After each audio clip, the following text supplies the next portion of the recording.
ऊपर की डिबरी। श्री राम जय राम श्री राम जय जय राम। श्री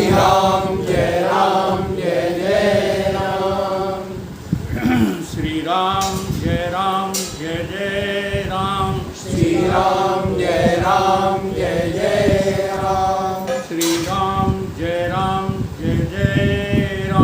श्री राम जय जय राम। सच्चिदानंद भगवान की जय। सत्य सनातन धर्म की जय। सतगुरुदेव भगवान की जय।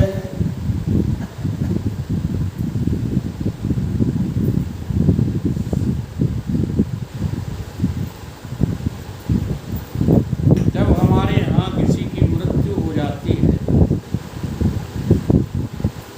और उसको चार कंधों पर उठा कर के चलते हैं, तब हम सच्ची सच्ची बात बोलने लगते हैं। क्या बोलते हैं? कि राम ही सत्य है, राम का नाम ही सत्य है। अब उस राम को जो है हम प्राप्त करने के लिए जीवन में प्रयत्न नहीं करते। पता तो हमें रहता है कि संसार में कुछ भी टिकने वाला नहीं है, परंतु हमारी वासनाएं, कामनाएं संसार से जुड़ी रहती हैं। और ये सत्संग जो है वो केवल सांसारिक वासनाओं का विनाश करने के लिए होता है। इसका और कोई अन्य प्रयोजन नहीं होता। और जिन्होंने अन्य प्रयोजन बना रखे हैं वो सब के सब साधु भेष हो या गृहस्थ भेष हो, ठग हैं। ठग के अलावा और कोई नहीं। इसलिए तुम्हारा जीवन सफल हो या असफल हो, तुम्हारे जीवन में अनुकूलताएं हों या प्रतिकूलताएं हों, तुम्हारे जीवन में सुख हो या दुख हो, तुम अपनी सारी इच्छाओं को उस सत्य परमात्मा की इच्छा से मिला दो, बस तुम भगवान के भक्त हो जाओ। प्रभु की चाह में चाह मिलाने को भगवान की भक्ति कहते हैं। प्रभु की चाह। अब प्रभु की चाह क्या है कि हम तो दिन भर रात भर पानी बरसाएंगे, और तुम क्या चाह रहे हो कि हमें बाजरा बोना है। जी हाँ, एक नाव में एक महात्मा बैठे चले जा रहे थे और भी लोग बैठे थे। उसमें बड़ी जोर का तूफान आ गया, बरसात इतनी जोर की आ गई कि नाव डूबने वाली है। तो महात्मा जी नदी में से पानी अपने कमंडल में ले करके वो नाव में भर रहे। थोड़ी देर बाद क्या होता है कि तूफान हल्का पड़ जाता है, नाव सहज में चलने लगती है, पानी से रिक्त हो जाती है, थोड़ा बहुत पानी है। अब महात्मा जी जो है उस पानी को खाली कर रहे हैं। तो लोगों ने कहा कि महात्मा जी आपकी बुद्धि ठीक नहीं है। बोले नहीं, हमारी बुद्धि तो ठीक है, बुद्धि आप लोगों की ठीक नहीं है। तो आप ये कर क्या रहे थे? नाव जब डूबने को थी तब तो नाव में पानी भर रहे थे, अब नाव सहज चल रही है तो आप उलीच रहे हो। बोले जब मेरा प्रभु चाह रहा था कि इसको डुबो दूं, तो मैं भी चाहने लगा कि डूब ही जाए। अब मेरा प्रभु चाह रहा है कि नहीं, डूबना नहीं चाहिए, तो हम भी चाह रहे हैं। प्रभु की चाह में चाह मिलाने को भगवान की भक्ति कहते हैं। और हरदम जीते जी मर जाने को भगवान की भक्ति कहते हैं। आँखों में बरसते आंसू हों और अधरों पे सदा मुस्कान रहे। ये भक्ति के लक्षण हैं। आँखों में बरसते आंसू हों। अरे दुनिया वालों के लिए क्या रोते हो? ये तुम्हारे लिए रोने वाले नहीं हैं। देख लो, हर जगह प्रमाण मिल रहा है। जन्म जिंदगी माता रोवे। माता भी तभी जो है तक रोती है जब तक तुम्हारा जीवन है। तुम चले गए तो फिर माता भी नहीं रोती। जन्म जिंदगी माता रोवे, बहना रोवे 10 मासा, और 13 दिन तक तिरिया रोवे, फिर करे घरवासा। मन फूला फूला फिरे, जगत में कैसा नाता। ये बातें हम जो है आप लोगों को पीड़ित करने के लिए नहीं बोलते। ये जिंदगी की सच्चाई है। तो भक्ति कैसी होना चाहिए? भगवान के लिए रोना सीखो। आँखों में बरसते आंसू हों और अधरों पे सदा मुस्कान रहे। एक साथ में रोने गाने को भगवान की भक्ति कहते हैं। एक संग में रोने गाने को। रोते भी जाओ और प्रभु का नाम भी पुकारते जाओ। इसका नाम भक्ति है। संसार के लिए क्या रोना? इस संसार में तुम्हारा हमारा है क्या? कुछ भी तो टिकने वाला नहीं है। परंतु हम जरा इसके विपरीत ही चलते हैं, और इतने विपरीत चलते हैं कि जो सच्चाई है उसे तो ठुकरा देते हैं, और झूठी बातों को जो है सच करके प्रदर्शित करते रहते हैं। हर जगह ये बात आ रही है। कहाँ गए महात्मा जी? अभी अभी उन्होंने थोड़ा प्रसंग उठाया था, फिर उसकी चर्चा नहीं की। सती का प्रसंग। अब देखिएगा, भगवान शंकर की अर्धांगिनी सती, इनके पेट में क्या है और बाहर से ये क्या कह रही हैं। भगवान राम को जब भोले बाबा ने प्रणाम किया तो इनकी आग लग गई। हाँ माता, वैसी आग आपको लगती है। सच्ची बता रहा हूँ। अब आप लोग तो सब अनुभवी हो, बुजुर्ग हो। नई बहुएँ और नई लड़कियाँ ये ज़्यादा जो है इसकी शिकार होती देखी गई। नई बहू का पति किसी भी अन्य लड़की या महिला के साथ खड़ा बस देख ले कि अब सारी रात जो है कलह होगा। ये संदेह जो है उस परम सत्ता सती के अंदर भी जो है विराजमान है। हम तुम किस खेत की मूली हैं। इन संदेहों से जो है रहित वो भी नहीं थी। तो दिल में तो संदेह है। किस बात का संदेह है? ब्रह्म जो व्यापक विरज अज, अकल अनीह अवेद, तेहि धर दे होय नर, शोक ते दे धर होय नर, जाय न जानत वेद। ये को कह रही हैं? सती जी कह रही हैं कि ये काहे को नमस्कार कर रहे हैं, जब बड़े बड़े वेद निगम पुराण ये सब हार गए। शारद शेष महेश विधि आगम निगम पुराण सब हार गए। और ये कह रहे हैं कि ये सामने जो लड़के जा रहे हैं ये कौन है? जय सच्चिदानंद, जय सच्चिदानंद। तो उनको पता नहीं है। अब देखो, सती जी को पता नहीं है तो पता बता रही कि देखो हमें पता है। ये दोहा क्या कह रहा है? ब्रह्म जो व्यापक विरज अज। अरे ब्रह्म तो व्यापक है, ये लड़के ब्रह्म कैसे हो सकते हैं? अब ये पता है इनको। बातचीत नहीं, बातचीत न करो मार साहब। इन्हें पता है, इन्हें बिल्कुल पता नहीं है। और भोले बाबा को पता है। तो वो जो बात पता नहीं है वो प्रदर्शित कर रही हैं, और भोले बाबा को पता है, वो मान नहीं रही। ये हाल सभी का है। जब सती जी को ये जो है बात ऐसी लग रही है तो वो ने प्रकट नहीं की। यद्यपि प्रकट कछु कही न भवानी, लेकिन प्रभु तो अंतर्यामी सब जानी। परमात्मा तो अंतर्यामी है, गुरु तो अंतर्यामी है। ऐसे ही शिष्य लोग ऐसी बातें करते रहते हैं कि गुरु क्या जाने। हम जो है बक रहे हैं यहाँ से स्टेज से, ये बातें ही सही है।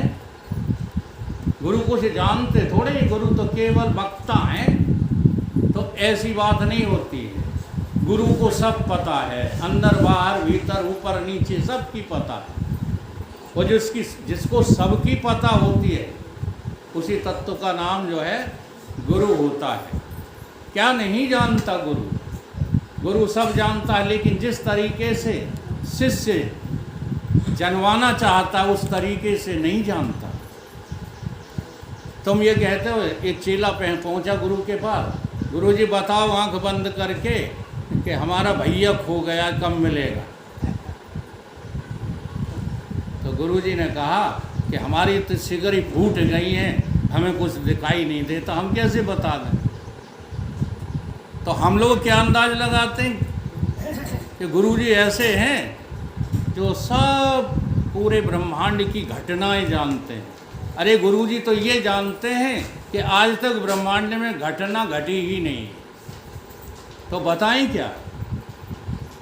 जैसे अभी अभी तमाम लोग कह गए ना, तुम्हारा जन्म ही नहीं हुआ। अब देखो, तुम्हें ये बात पसंद आएगी? तुम्हारा जन्म नहीं हुआ। तुमने तो देखा है कि हम जन्मे हैं, बड़े हुए हैं, फिर जवान हुए हैं, फिर वृद्ध हुए हैं, अब मरने के कागाज पर खड़े हैं। तो ये सत्य है कि वो सत्य कि जन्म ही नहीं हुआ? बताओ कौन सा सत्य लग रहा है? तो हमें तो यही सत्य लग रहा है जो हम जानते हैं। अब गुरु जी वो भी जानते हैं जो तुम कभी नहीं जानते। तो यही जो है गुरु शिष्य का, भगवान भक्त का फर्क होता है, जानने वाले का और न जानने वाले का। न जानने वाला प्रदर्शन गलत करता है। एक बहरा आदमी था, परिवार वाला था। तो एक दिन उसने कहा कि हम अपने समधी से मिलने जाएंगे। घर वालों ने कहा कि दादा मत जाओ, आप बहरे हो, अगर जाओ भी तो किसी को साथ लेकर के जाओ। दादा ने कही नहीं, किसी की ज़रूरत नहीं। बहरा आदमी कभी स्वीकार नहीं करता कि हम बहरे हैं। वो कहे हमें सब सुनाई देता है, नहीं माने तो जाओ। अब गए तो बहरे तो थे ही, अब उधर कुछ जो है बाहर निकले भी नहीं थे, तो कोई सभ्यता सलीका भी नहीं था।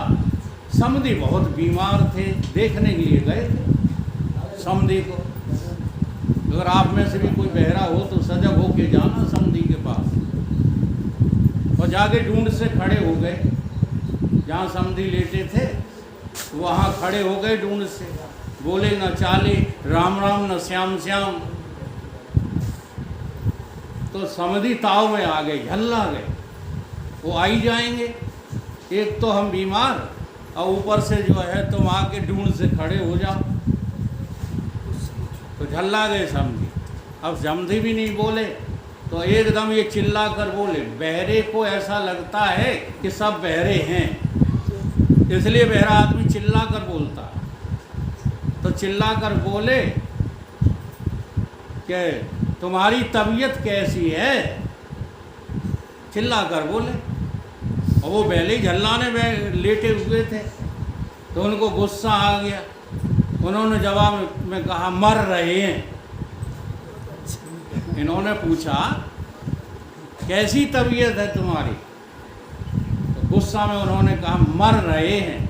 अब इन्होंने सुना कुछ नहीं, इन्होंने अनुमान लगाया, कह रहे हैं कि आपका कुछ ठीक है। तो बोले भगवान की कृपा बनी रहे तुम्हें। उन्होंने कहा हम मर रहे हैं। तो ये क्या बोले बड़ी कृपा है भगवान की तुम्हारे ऊपर। अब और गुस्सा आ गई समझी कि हम तो मर रहे हैं, और ये कह रहा भगवान की तुम्हारे ऊपर बहुत कृपा है। फिर चुप हो गए, तो फिर पूछने लगे इलाज किसका चल रहा है, इलाज किसका चल रहा है। समझी को फिर गुस्सा आया, बोले यमराज का। अब सुना नहीं कि इन्होंने क्या कहा, कहने लगे ऐसा डॉक्टर तो भिंड में कोई है ही नहीं, ये ऐसे डॉक्टर से आप इलाज ले रहे हो जिन्होंने जाने कितनों को निपटा दिया, निवृत्त कर दिया, ठीक करके ले छोड़ दिया, तो बहुत ऊंचा डॉक्टर है। अब बताओ डॉक्टर साहब ने तुम्हें खाने के लिए क्या क्या बताया है परहेज। कहने लगे गुस्सा में तो थे ही, बताया है खाने को पथरा। क्या बोले, सुनाई तो देता नहीं था। खाते रहो, बड़ा पाचक होता है। ये समझे कि कछु दाल मोठ की बताई होगी, मूंग की दाल। तो कहने लगे बड़ा पाचक होता है, यही खाते रहना। अर्थात इस कहानी से क्या अभिप्राय है कि हम हैं तो बहरे, अंधे, लूले, लंगड़े, लेकिन समझ रहे हैं अपने को बहुत सक्षम। हम अपनी औलादों को समझाते हैं बेटा काम करो, दुनिया में जीना है तो काम करो, काम नहीं करोगे तो ये सत्संगत, ये बाबा लोग तुम्हें रोटी नहीं खवा देंगे। बोलो हो समझदार तुम? समझदार तो वो है जो अपनी औलाद को भगवान की तरफ भेजता है, जो संसार में अपनी औलाद को लगा दे। देखो मैं गलत नहीं बोल रहा हूँ, संसार में तो तुम्हारे भाग्य में अगर जो है कलेक्टर होना लिखा है तो हो गए ही, कोई रोक नहीं सकता। और तुम्हारे भाग्य में घास खोदना लिखा है तो तुम कितने भी पढ़ जाना, उन्हें बड़े पढ़े लिखे घास खोदते हुए देखें। अब देखो हमारे शरीर को ही ले लो, पढ़ा लिखा है कि नहीं, पैसा नहीं कमा सकता है, लोगों को राह मार्ग नहीं दिखा सकता। सारी दुनिया को भगवान का मार्ग दिखाने वाला संसार के मार्ग दिखाने में कमज़ोर है क्या? नहीं, लेकिन हमारे हिस्से में भगवान ने ये लिखा है, तो जिसके हिस्से में जो लिखा है वो उसे प्राप्त होता ही होता है। लेकिन मनुष्य जो आया है संसार में वो भगवान की भक्ति के लिए आया है, भगवान को पाने के लिए आया है। संसार के कार्यों को करने के लिए मनुष्य का जन्म नहीं हुआ। ये पक्का करके बुद्धि में निश्चय कर लो। भले ही आप लोगों का जीवन थोड़ा रह गया है, कुआं में पूरी जो है लेजम फंस जाए, थोड़ी सी हाथ में रह जाए लेजम, बताओ बाल्टी खिंचाएगी कि नहीं? खिंचाएगी। इसी प्रकार से भले ही हमारा बुढ़ापा है, थोड़ी सी जिंदगी बची है, अगर हम आज भी निश्चय कर लें कि संसार केवल दुख देने वाला है और इस संसार में कुछ भी मिलने वाला नहीं है, तो हम परमात्मा की तरफ आगे बढ़ ही जाएंगे। फिर कोई रोक नहीं सकता। हमें तलाश किसकी है?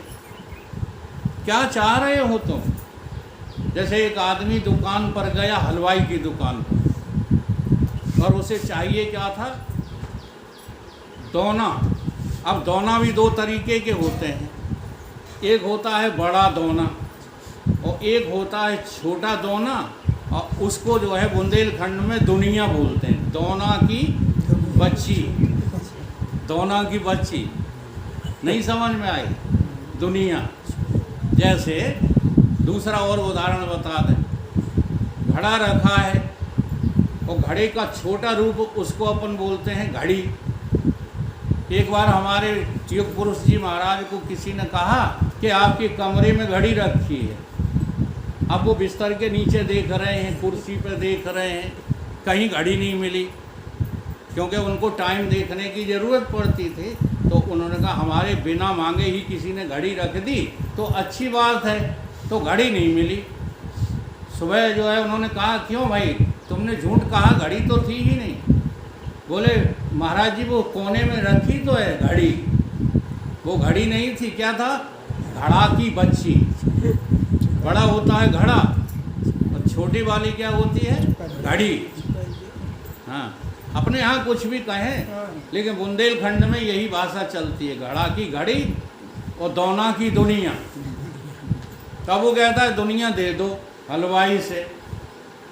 हलवाई ने कहा दुनिया हमारे यहाँ नहीं बिकती, हमारे यहाँ तो मिठाई बिकती है। बोला ये जो दुनिया रखी है ये मांग रहा हूँ कि यही तो मैं कह रहा हूँ, हम इनका जो है प्रयोग मिठाई के रखने में करते हैं, बेचते नहीं हैं, विक्रय नहीं करते। चेंटने लगा कि दुनिया दे ही दो, पैसे ले लो। तो हलवाई ने कहा एक काम करो, मिठाई खरीद लो, दुनिया साथ में लगी चली आएगी। क्या खरीद लो, मिठाई खरीद लो।